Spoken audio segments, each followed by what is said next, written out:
Today, Diane DeMarco will host a UUCC circle entitled Sharing Ourselves in the UUCC Community. Diane DeMarco is our resident healer since our very first day of coming together as a community back in 2008. She's been instrumental in producing and instituting our community covenant. As a practicing therapist and previous teacher, she has used her skills to keep our community talking and growing regardless of differences.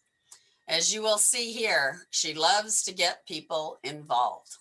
Please welcome Diane. Good morning, everybody.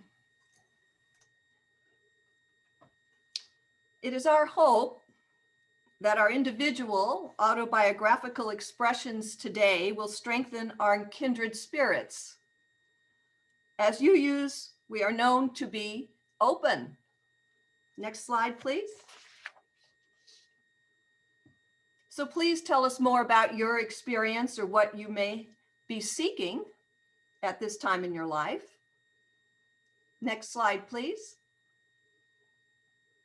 We want to know you better. To be yourself in a world that is constantly trying to make you something else is the greatest accomplishment. Ralph Waldo Emerson. Next slide, please.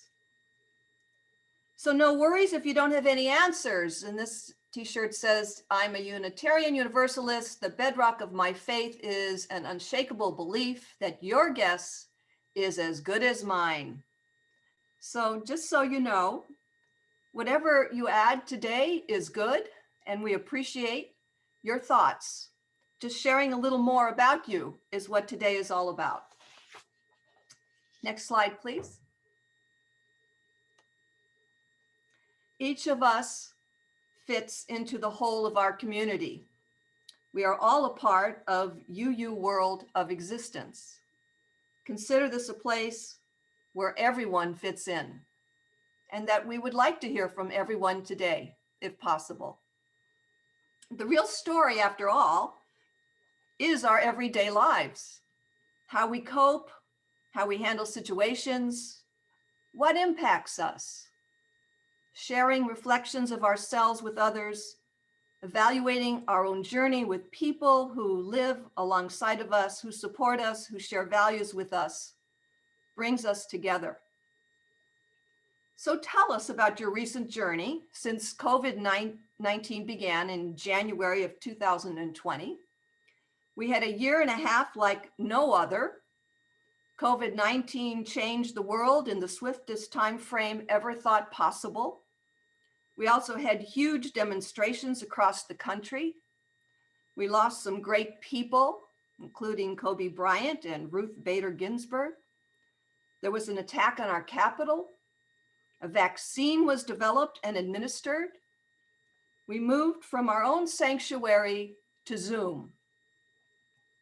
We stopped many of our usual activities and took up others.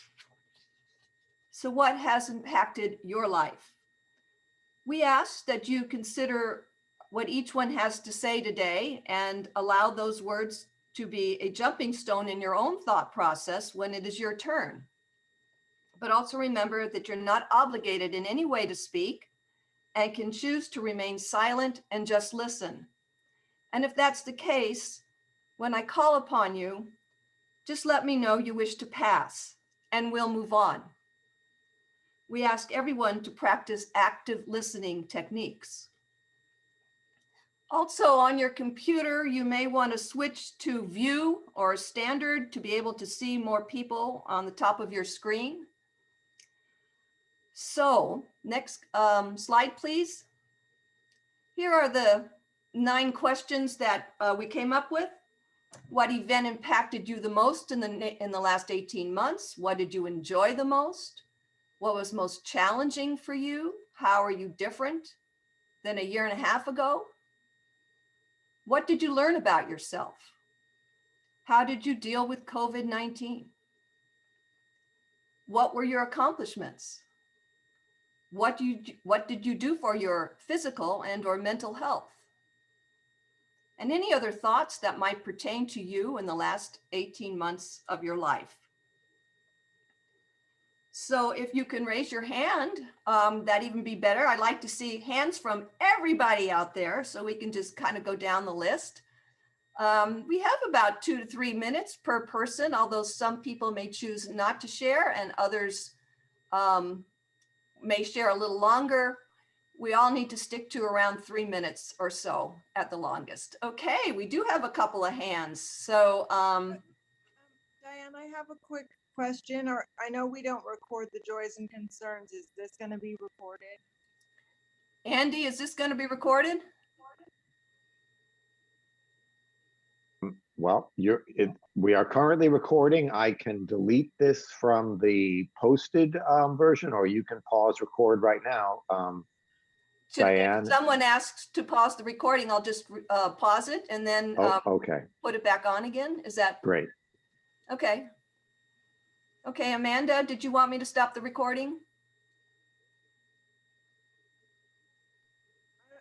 I don't need to go first. I just wanted to ask. I was curious. Thank you very much for having that brief discussion. Okay, that was a good question. Thank you. Okay, let's start with, we got a hand from Anita. So Anita, can you unmute yourself? Yes. Thank you. You see me? Yes. Okay. Thank you for having me. I have to start at the end of 2018. I got a wheelchair, and so I really had to learn how to use a wheelchair and adapt myself to the new situation. So 2019, I am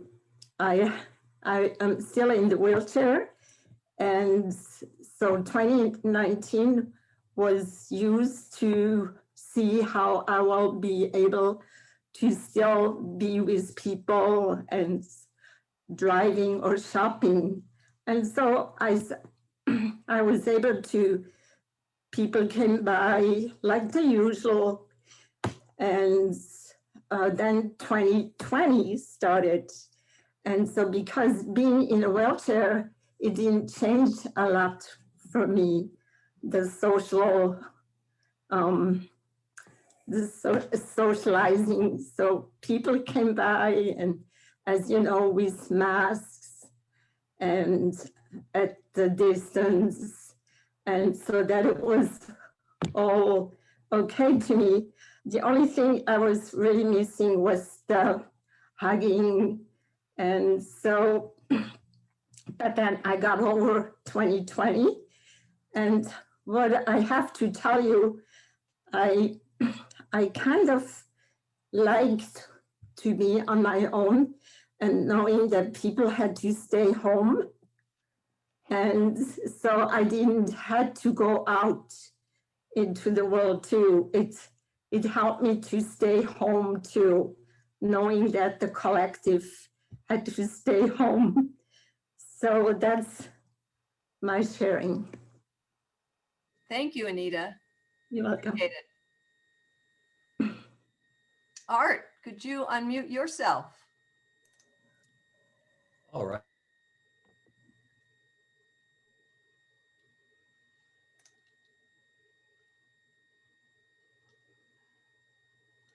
Art, we can't hear you. Can you unmute yourself again? Yes, can you hear me now? Okay, yes. Well, Diane, I was really interested looking at the topics that you proposed to speak about. And I feel like I'm abusing them a little bit, because instead of talking about myself, I want to talk about my dog. And of course, I realize that people always project through their dogs. You know, the kind of people that say my dog hates authority figures. but nevertheless, I noticed a couple things that related to Sparky. And as we'd be out on our morning walks, Sparky and I always enjoyed socializing with everybody else. And suddenly Sparky was not allowed to go and socialize with other dogs. And he didn't really seem to understand why. But I realized that Sparky was just as social as humans were. And so he was going through this sort of withdrawal pains. And it was difficult to sort of explain to him complex things like vaccines and how viruses are spread. But I did notice that he would come home and feel a little bit depressed. And so I would sometimes sit around and pay him a little extra attention. That's one thing that I noticed. But a second thing, I was really not sure what I was going to talk about today. And I was reading the LA Times this morning, and I realized that they were talking about something that has affected me very much. And that's the sort of time distortion factor. We tended to lose track, at least I tended to lose track of time. And ordinarily when you're housebound or bored and idle, time creeps by very slowly. But when you're busy, it goes very, very fast. And much to my amazement, I found that time was going very, very fast for me. And I just assumed that that was, something idiosyncratic to the multiple personalities that live in my head. And the fact that perhaps I was retired with none of the typical restraints that we have on our lives, like calendaring and things like that.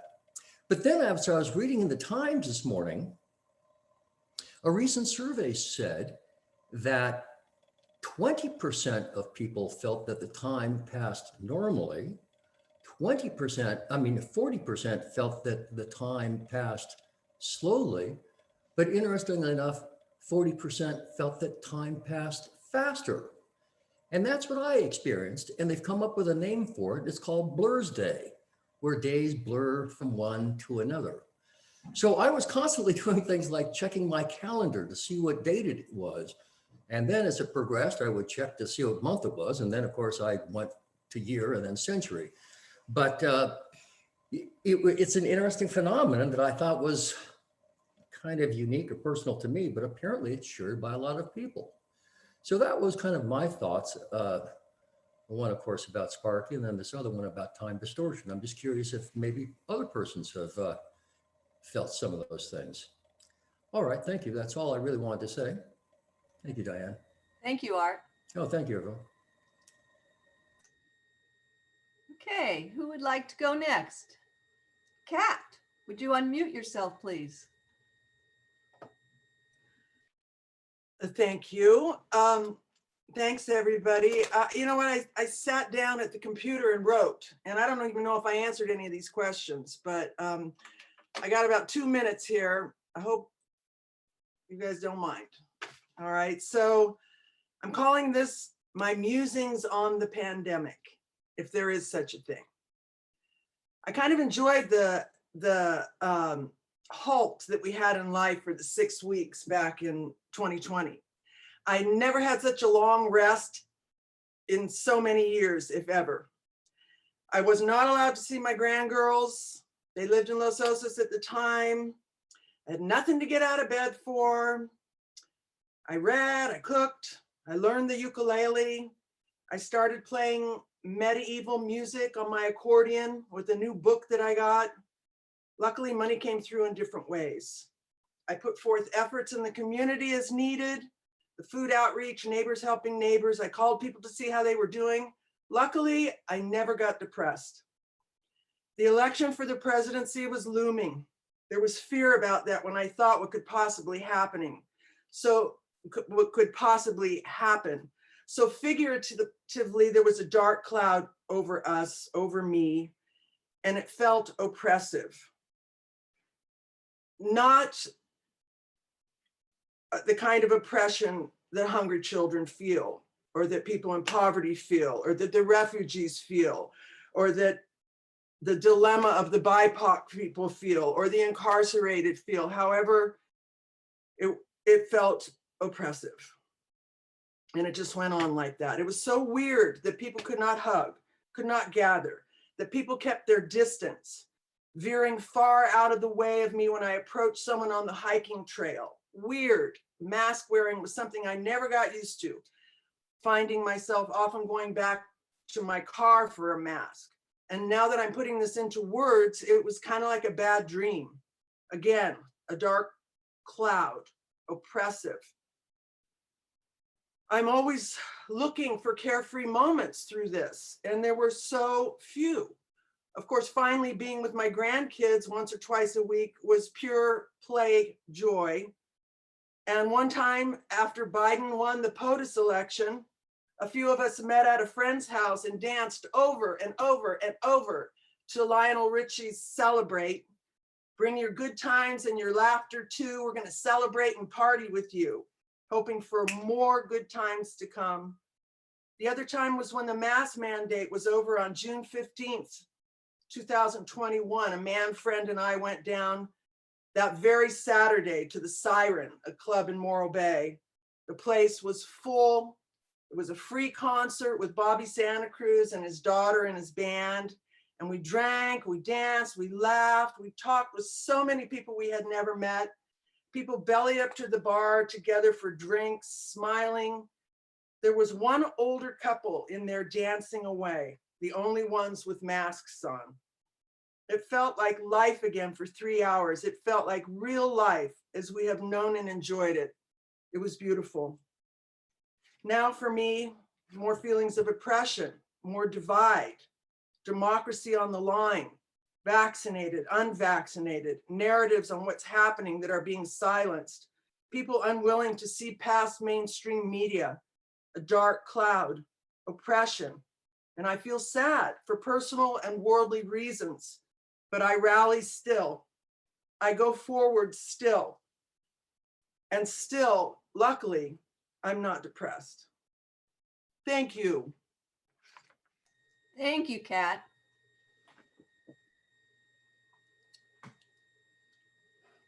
Who would like to continue?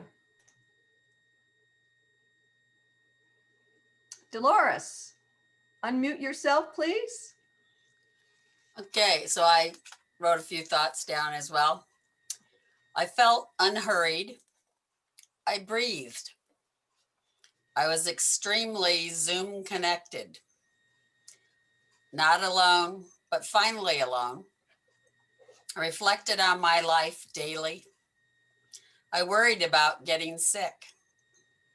I wore a mask, and I wear a mask. I stayed home and worked on projects I like. I liked slowing down. Time for me. Lots and lots and lots of church Zoom meetings.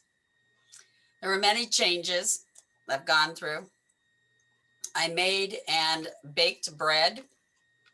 I learned to watch movies on the TV Fire Stick. I want to be slower now. I made new friends and I connected more with my current friends. Living is lovely. Thank you. Thank you, Dolores. Amanda, could you please unmute yourself?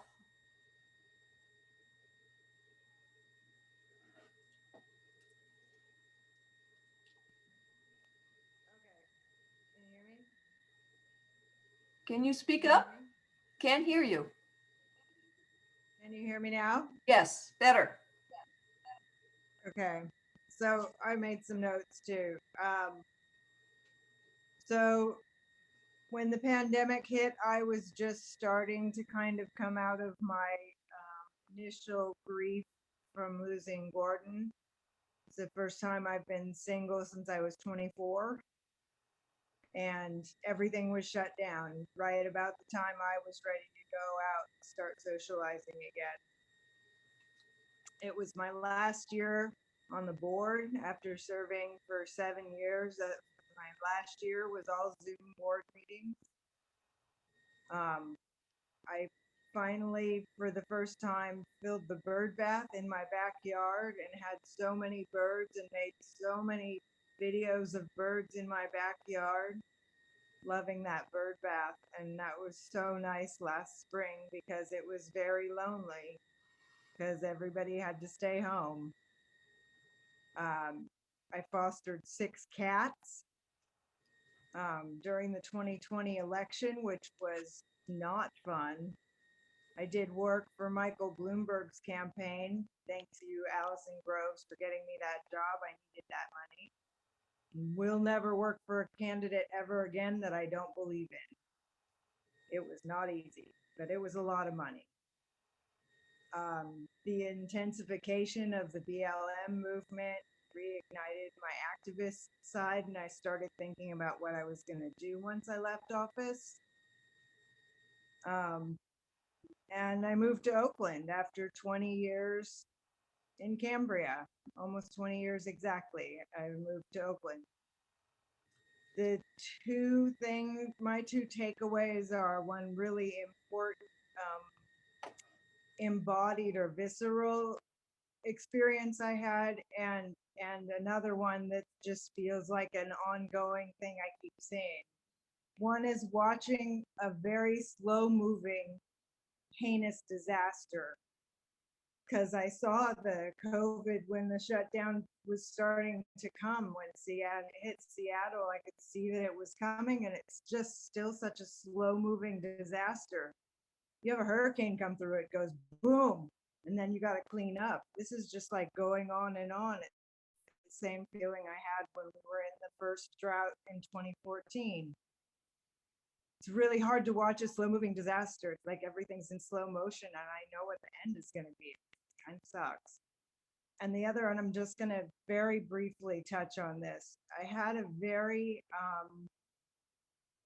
embodied is the only way I can say it. I had a very, one of the most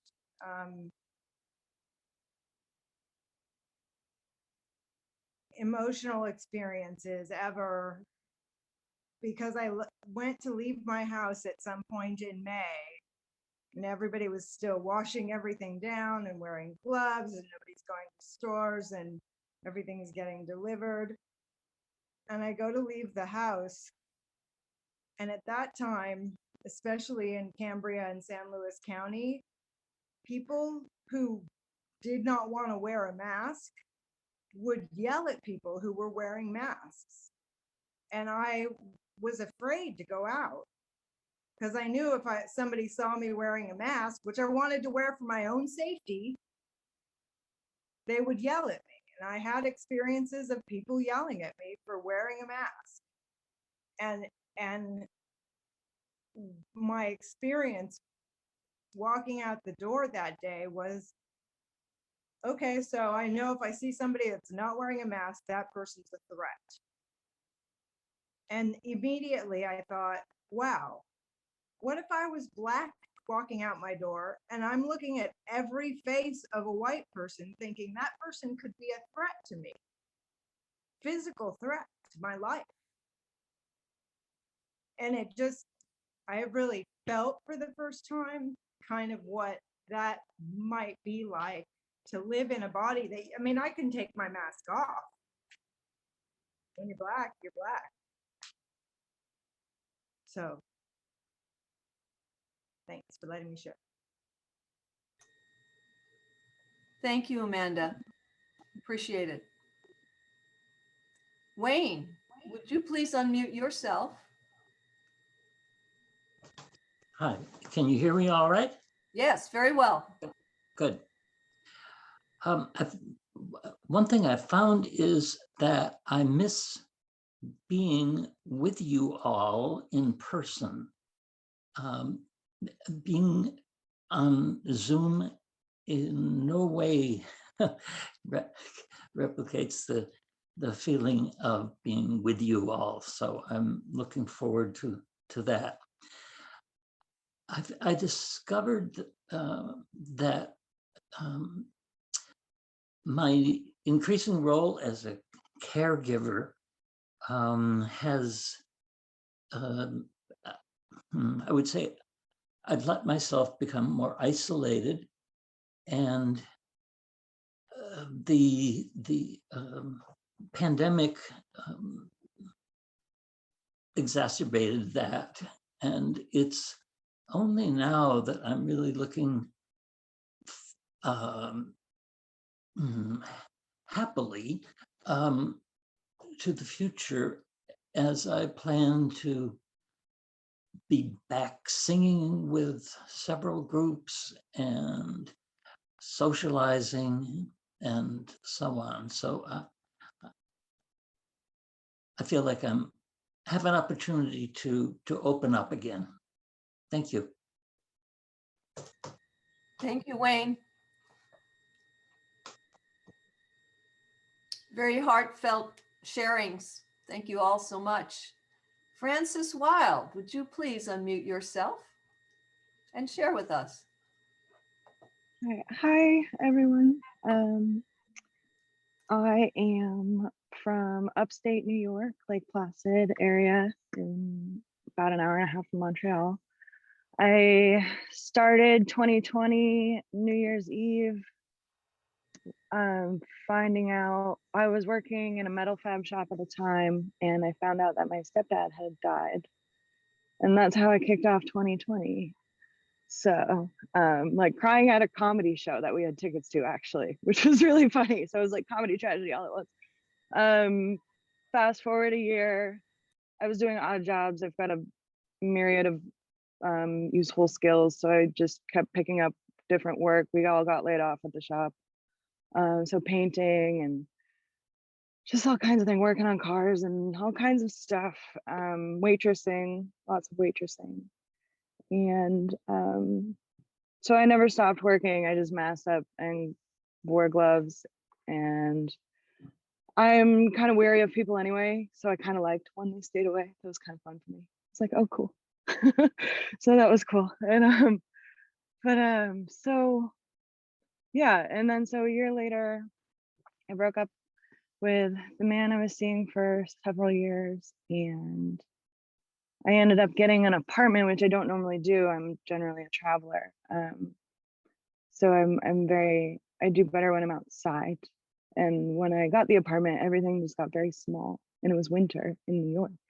So I left and I adopted my stepdad's van, which I'm currently sitting in. So Spaceship Luna is what I call her. And then so yeah, I've just been very blessed to have the little house here in the van, and I've been traveling ever since. I did a bunch of time in Sedona, Arizona. So now I've been in Cambria several weeks, and started working in town here, but it seemed like a good spot to stay for a while. So I'm just trying to get to know some of the community. And this is just a really neat concept. I don't know, I've never attended one of these before. So thank you for being so welcoming. And I got a lot to think on today. You all say a lot of really thought-provoking things, so I appreciate that as well. So peace, and I hope to actually meet some of you, and we can all like practice hugging again. I'm in that boat too. So cool. Thank you all. Thank you, Francis. It's very nice to get to meet you. Okay, Jan, would you unmute yourself, please? Sure. Francis, it's refreshing to see you. I hope we see you often. I have been a teacher, private music teacher of voice and piano for 38 years. And that came to a grinding halt on March 14th last year. And I kind of like it. After 38 years, it's okay. You know, I can take a break. And I spent that time practicing Chopin and Brahms, and I'm absolutely in heaven just playing the piano, just to play the piano and get better. But I don't know if I'll go back to teaching. I'm not sure. And I've loved the fact that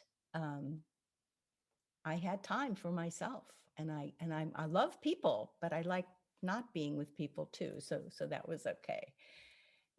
And I'm just grateful that we've survived so far, and hope for the best.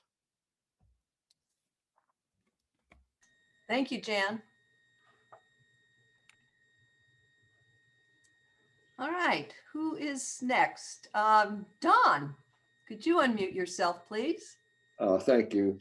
I trust we have room for one more. Yeah, I just jotted a few things down as people were talking, and this is what I've come up with. I too enjoyed the pause at first. I was beginning to feel a little overwhelmed with various responsibilities.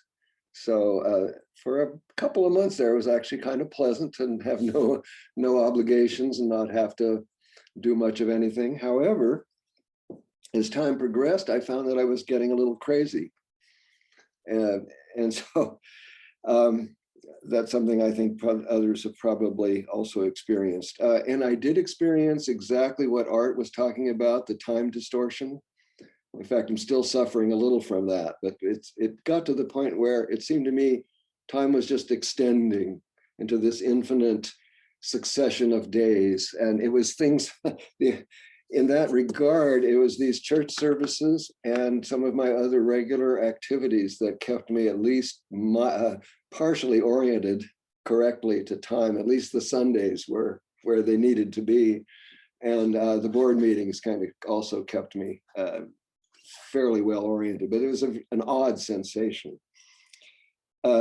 As I said, I enjoyed the pause at first and took advantage of that to learn a few new things. I started messing around with the clarinet and rented a cello for about 4 months and enjoyed something I'd always wanted to try. And by the way, I can recommend that. That's a lot of fun.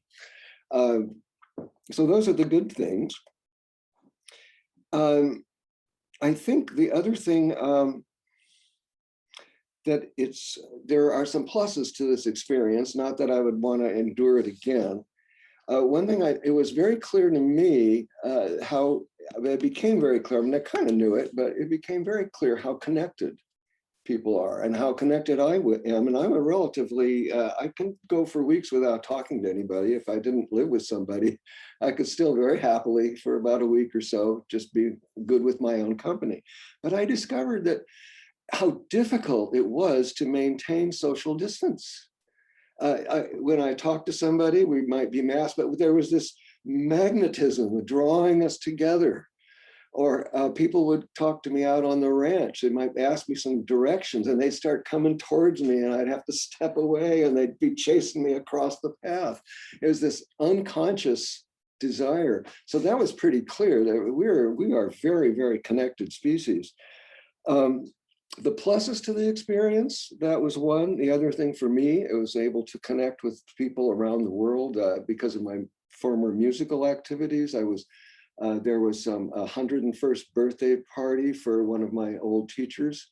We had 200 people from all over the world and people I hadn't seen for more than 50 years. That was really quite an experience. And then the other thing, which I think some of you may also have experienced, is I've seen more of my relatives in the last 18 months than I've seen in 4 or 5 years. At this point now, we have a weekly family Zoom. So that has to be a good thing. And I doubt we would have done it without the push from the pandemic. So that's a plus. The other thing, which is a plus in general, is the personal plus also, having to deal with the challenge of having relationships with people who have an absolutely different view of what's real. And that is a real challenge. I've got a niece who is totally anti-vax, won't wear masks, picked up her family and moved to Idaho. And yet we love each other. Somehow we have to maintain that relationship. It's a real challenge. And I think she's experiencing it from the other side as well. So this is something that I personally am having to deal with. And I'm sure others of you have as well. In a more general thing, though, I think the plus, if there is one to this pandemic, is that it has, this stress to our society has revealed in very, very clear, unmistakable, I don't say detail, I mean, the cracks in our society, the weaknesses in our society and in our political structures. This stress has revealed that and brought forth as a good thing, for example, the Black Lives Matter movement and some of these other things. So that stressor may, in the end, help us in as our civilization move forward. It's at least one hopes so. Finally, in terms of going forward, I have to say I'm not personally comfortable yet with a complete reopening. I'm a little worried, so I'm still after nearly 16 months of distancing and being careful. It's very hard for me. I don't feel comfortable going to a restaurant. It just feels weird and wrong. So that's an issue. And the other thing, I really don't have, looked at what we've experienced so far and looking at our climate problems and all the other problems. I have some sense of, I guess I have faith that things will get better, but I have no clear idea at all as to how us humans are going to get through all the stuff that's coming down the pike at us. So on the one hand, I feel optimistic, but I'm also a little bit worried, but I'm not going to give up, and none of us should give up. We just have to keep moving forward. Anyway, thank you all. Thank you, Don. All right, in lieu of not a lot of time, if someone has just a few last words to say, Marianne, were you wanting to say something? Yes, unmute yourself. Yeah. A lot of you know I'm a poet. I wrote a book during the pandemic. It's called Before the After. And I just want to leave us with a note of hope with my very last poem in this book. It's called This Is Not the End. A sacred flaw has bestowed upon us unexpected unity. I never knew my neighbor until he bled at my doorstep, unmasked and alone. Blessings come in thorny packages, but who would open them willingly? The if only factor irrelevant. The why and wherefore washed away with our tears, leaving us to ponder the difference between light and darkness when we are lost in obscurity. This is not the end. The life cycle continues with or without us, ignores our pleas for mercy and a few more years on this uneven playing field. And still we gather together or distanced on our soul-fed journey, lift up our voices and sing, raise our arms in prayer, asking that the one-way winged return we all must make will bring us peace. Thank you. Thank you, Marianne. Beautiful. All right, so Frances, is that something very short that you can add? Yeah, I was just gonna say I'm gonna stay for a minute because I'd like to get maybe a phone number or two from like Yes, Diane or definitely. somebody, I don't know, Connect with you afterwards. a couple of the ladies. Yeah. Okay. Thank you. Sure. All right. Well, that was marvelous. I wish we could go on for another hour or two because I think there's so much that we have to say and share. And I hope we do this again soon because it's sharing from our hearts. And in closing, for this portion of the service, I just want to quote from Parker J. Palmer, Quaker author and teacher. He said, "The human soul does not want to be fixed. It wants simply to be seen and heard." I hope that you have felt seen and heard today and listened and shared with all of us. Thank you so much.